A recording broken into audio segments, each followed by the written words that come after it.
Welcome back, cartoon fans and fellow citizens everywhere.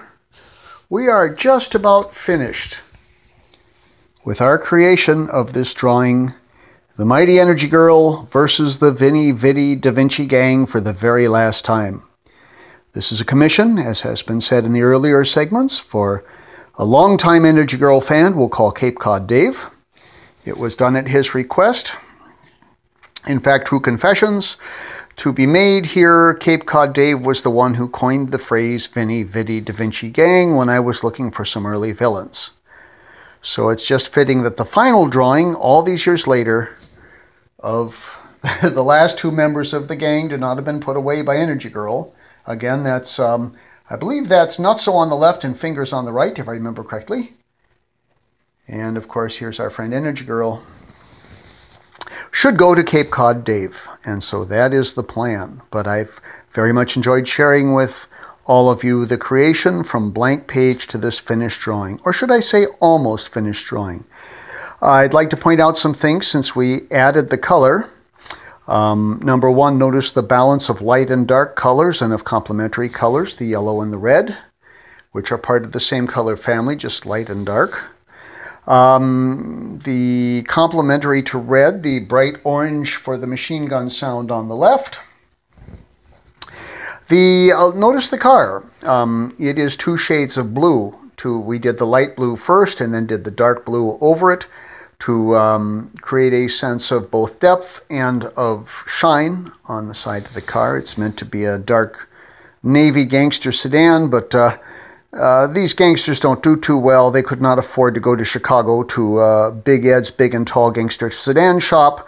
So instead they had to buy this one used, and it came in a little too light blue, but they got it for a good price. Anyway, so as with everything that we use, cartooning is a visual medium. Cartoonists blah, blah, blah, may not be able to talk straight, but we do try to use non-verbal, non-word things to get across not only the drawing and what we're trying to say, but the mood. The car lunging forward, the sound effects in kind of raucous, almost lightning-like shapes, the dirt squealing from out under the tires, the exaggerating gunfire, even expressions, as we mentioned last time, the almost desperate look on Nutso and Fingers' faces versus the very non-desperate look on our hero's face as she gives the viewer a thumbs up. By the way, as everybody may or may not know, that's borrowing a term from the theater. That's called breaking the fourth wall, when inside a fictional story, one of the characters or more become aware that there is an outside world of real people and communicates with them, in this case by giving us a thumbs up, saying, "Don't worry, real people out there, I've got this situation under control." I believe the reason it's called breaking the fourth wall is on a stage in a theater, you have a real wall, if you're an actor, on your left, on your right, and behind you, and you have an invisible wall in front separating you from the viewing audience. You're supposed to not know they're there, and so you and your other actors go through your motions and tell your story as though your world is the only one there is. Why, just outside that invisible front wall, the audience watches you. You can see them, but you pretend they're not there, unless you don't. When a character talks directly to the audience or even indicates they're aware of them, that's known as quote-unquote breaking the fourth wall.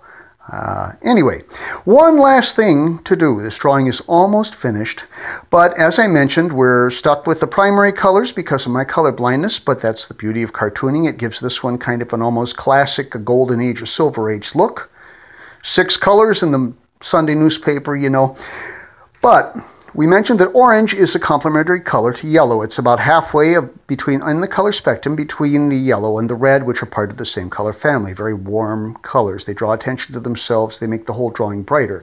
We're going to use the orange for one final little trick here, and that is to give some depth. Depth not only makes something look more real, it tends to draw attention to the cartoon itself. So we don't want to overdo it, but we're just going to go around some of the edges and some of the details of some of Energy Girl's body here, her uniform, with the orange. Again, please remember I am holding the pen with one hand as I draw with the other one, and I'm making up the text as I go along. So it's a little shaky, and sometimes I say the wrong thing, such as that Energy's hair was brown when in fact it was gray, etc., in previous installments. But hey, it gets us by. So now notice just a few lines with the orange, and you see depth. Now again, when we also want a sense of balance in the overall cartoon. So since we have some depth on the right side, we want to add some depth on the left side. So we've got a lot of yellow around Energy Girl's title box here. So what we're going to do is just add just a little of the complementary color in here as well.